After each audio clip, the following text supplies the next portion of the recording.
नमस्कार, मी प्रभाकर लोंढे, खडतर प्रवास वर्तमानपत्राचा तथा खडतर प्रवास यूट्यूब चॅनलचा मुख्य संपादक। आज आपण अजून केवळबाई दत्तू माळी आणि गणेश मच्छिंदर माळी उर्फ गोरे या दोघांचं जे भावकीचं भांडण आहे जमिनीचं, त्या विषयावर अजून क्लिअरिफिकेशन करण्यासाठी इथं आलात। आता हे खरा मुद्दा न्यायालयामध्ये क्लिअर होणार आहे, पण न्यायालयाच्या पुढं हे कसं आहे वातावरण हे दाखवण्याचा आम्ही आटोकाट प्रयत्न करणार आहे। त्याचं कारण असं आहे की जमिनीच्या वादामध्ये खून होतात, तर ते खून होऊ नये, एखाद्या घराचं नुकसान होऊ नये, ही सपशेल चांगल्या पद्धतीनं न्याय एकमेकाला मिळावा, ज्याची जमीन आहे त्यालाच मिळावी, अशी प्रामाणिक भावना खडतर प्रवास यूट्यूब चॅनलची आहे। आपल्यासोबत आहेत काल केवळबाई दत्तू माळी म्हणाल्या की हे जी जमीन दिसते हे पूर्ण ही जमीन 488/3 मध्ये येते। 688/3 मध्ये येते असं त्यांचं म्हणणं आहे। कुणाचं? केवळबाई दत्तू माळीचं। आता त्यांचेच नातलग म्हणतात ही जमीन माझ्या नावावर आहे। मग ही जमीन कशी नावावर आहे? तर ही गट नंबर सर्वे नंबर 688/1 आहे आणि तो एक जो आहे तो माझ्या नावावर आहे, माझे कागदपत्र आहे। ते मच्छिंद्र माळी यांच्या नावावर हे जमीन आहे आणि ते माझे वडील आहेत आणि त्या वडिलाची जमीन वडील उपार्जित माझ्याकडे आली आणि तो मी रीतसर विक्री केलेली आहे आणि विक्री केलेली आहे ह्या जमिनीची ते सांगणार आहेत। बघू काय आहे ते नेमकं। तुमचं गणेश मच्छिंद्र माळी गोरे खडतर प्रवास यूट्यूब चॅनलमध्ये तुमचं स्वागत आहे। जे खरं आहे तेच खरं सांगा, कारण ह्या बाईट न्यायालयामध्ये सुद्धा तुमच्या बाजूला कागदपत्राच्या नियमानुसार व्हाव्या अशी आमची प्रांजळ मत आहे। मग तुम्ही कागदपत्र खोटे केलेत, खरे केलेत, काय केले ही न्यायालय बघेल, पण आज तागायत ही जमीन तुमच्या नावावर आहे। हा, माझ्या नावावर आहे, बरोबर आहे। आणि तुम्ही ही जमीन अहमद कुरेशी यांना विकली। त्यांचं पूर्ण नाव काय? अहमद कुरेशी। वडिलाचं त्यांच्या अहमदच्या वडिलाचं अहमद हनीफ कुरेशी। अहमद हनीफ कुरेशी अशा व्यक्तीला तुम्ही जमीन विकली। रीतसर व्यवहार झालाय, रजिस्ट्री झाली। रजिस्ट्री होण्यासाठी जी कागदपत्र लागतात ते रीतसर तुम्ही दिलेत नाही, दिले त्यांना रजिस्ट्री ऑफिसला। आता ह्या जमिनीमध्ये जर काही वाद निर्माण झाला भावी काळामध्ये तर ह्याची जबाबदारी तुमची आहे, माहिती आहे का तुम्हाला? माझीच आहे। कोर्टात ही जबाबदारी पूर्ण तुमची आहे। हो, नाहीतर तुम्ही अहमद भाई कुरेशी यांना सुद्धा फसवलं असं त्याचा अर्थ होत आहे। नाही, माझी आहे जबाबदारी, ही तुमची जिम्मेदारी आहे। तुमची फेरफार नक्कल अहमद भाई कुरेशीच्या नावावर होईपर्यंत जबाबदारी तुमची आहे, बरोबर आहे? बरोबर आहे। खोटं नाटं बारा भानगडी जी काय होईल त्याची सर्वस्वी जबाबदार तुम्ही आहेत, बरोबर आहे? हो, बरोबर आहे। म्हणजे कागदपत्र तुमच्याकडे ओरिजिनल आहे। मग कागदपत्र ओरिजिनल असताना तुम्हाला भ्यायची गरज नाही, बरोबर आहे? न्यायालय हो, FIR ते पोलीस डिपार्टमेंट हो किंवा रजिस्ट्री ऑफिस हो, काहीही असो, हे तुमची पूर्ण जबाबदारी आहे, बरोबर आहे? ताई, तुम्ही त्यांच्या पत्नी आहेत? नाही, बहीण आहे, बहीण, सॉरी हा। तर बहीण नेमकं यांचं जे मत आहे या मताला तुम्ही सहमत आहेत? हो। या तुमच्या या जमिनीमध्ये तुमचा काय अधिकार आहे? बहिणीचा हिस्सा आहे, बहिणीचा हिस्सा आहे। मग बहिणीचा हिस्सा म्हणून तुम्ही सहमती दिलेली आहे? हो, दिलेली आहे। मग या भावाच्या पाठीशी तुम्ही शेवटपर्यंत उभारणार? हो। अहमद भाई यांच्यावर अन्याय झाला नाही पाहिजे, कारण त्यांनी कष्ट करून तुम्हाला पैसे दिलेत। हो, रीतसर त्यांनी कागद बघून रजिस्ट्री केली। हो, याच्यात काय खोटं नाटं बारा भानगडी असेल तर ही सगळी जबाबदारी तुमची आहे, बरोबर? खोटं नाहीच तर ठीक आहे की सगळी जबाबदारी तुमची आहे। आता तुमची जमीन कुठून कुठपर्यंत आहे? ती कंपाऊंड आहे का? हा, तिथून पोल दिसते का? हा, तिथपर्यंत। किती जमीन आहे? 2 एकर। 2 एकर जमिनीच्या रीतसर तुम्ही खरीद खत त्यांच्याकडे दिलेलं आहे आणि खरीद खत लिहून पण दिलेलं आहे, त्यांनी लिहून पण घेतलेलं आहे। नियमाप्रमाणे जमीन तुम्ही कोणाला विकली?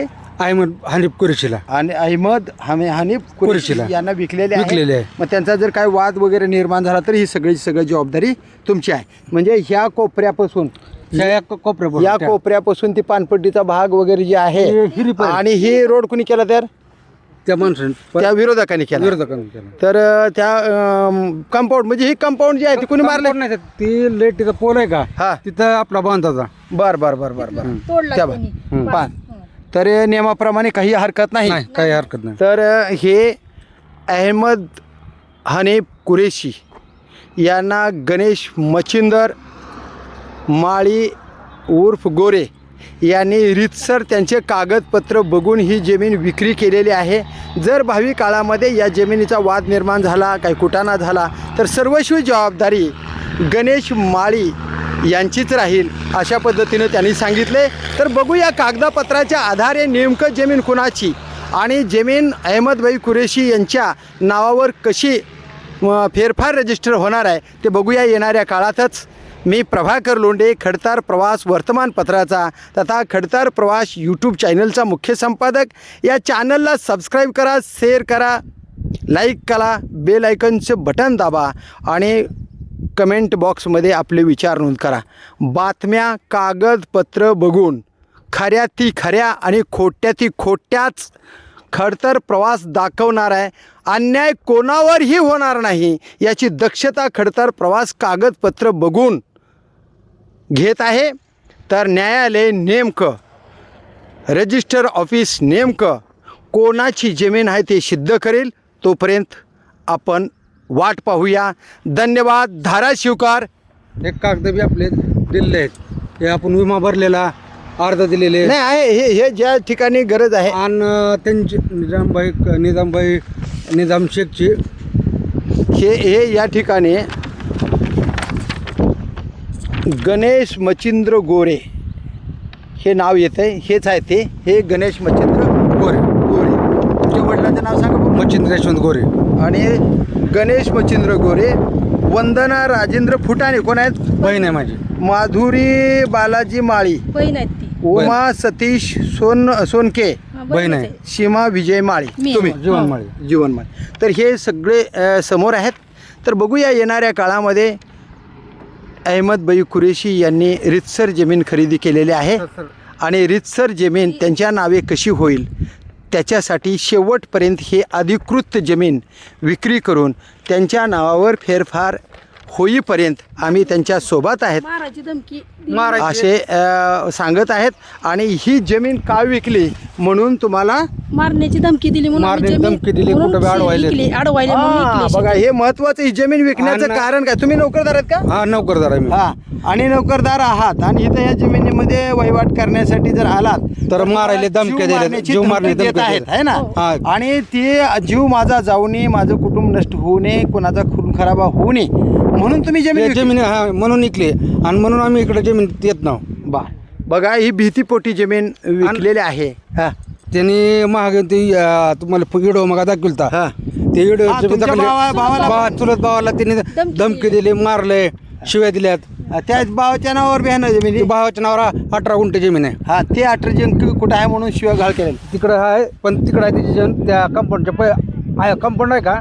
तर जिवे मारण्याच्या धमक्या दिल्या आणि कोणाचाही जीव जाऊ नये कारण जीव गेल्यावर प्रॉपर्टीला काय फायदा अशा पद्धतीनं मी नोकरदार आहे. माझं आयुष्य उद्ध्वस्त होऊ नये, माझं कुटुंब नष्ट होऊ नये म्हणून या त्रासाला कंटाळून ही जमीन विकलेली आहे आणि ती जमीन माझीच आहे. शेवटपर्यंत ही जमिनीचा फेरफार होईपर्यंत आम्ही अहमदभाई कुरेशी यांच्यासोबत आहे.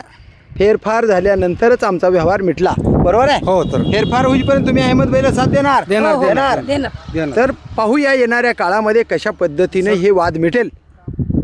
दुसरं एक मला ड्युटी करायला जात असल्यामुळे मी कोर्टाच्या तारखेला जाऊ शकत नाही कारण की रजा नसतात तेवढ्या. नाही तुम्हाला कोर्टाच्या तारखेला जावं लागेल. नाही, नाहीतर इथनं पुढे मी एकतर्फी ऐका जर एकतर्फी निकाल गेला त्या नोटीसमध्ये लिहिलेलं आहे तुम्ही जर तारखेला नाही आलात तर एकतर्फी निकाल दिला जाईल असं न्यायालय म्हणते. आणि जाणार आहात, इथनं पुढे जाणार. एकतर्फी जर निकाल लागला तर अहमदभाईला तुम्हाला जमीन देता येणार नाही. जमिनीचा व्यवहार महागारी फिरेल हे लक्षात घ्या. तर हे आपण लक्षात घेऊया. येणाऱ्या काळामध्ये नेमकं काय होतं ते आणि ही वाद शांततेत कसा मिटेल ते पाहूया येणाऱ्या काळातच. धन्यवाद. धाराशिवकर. धन्यवाद. महाराष्ट्रकर. जय हिंद, जय महाराष्ट्र.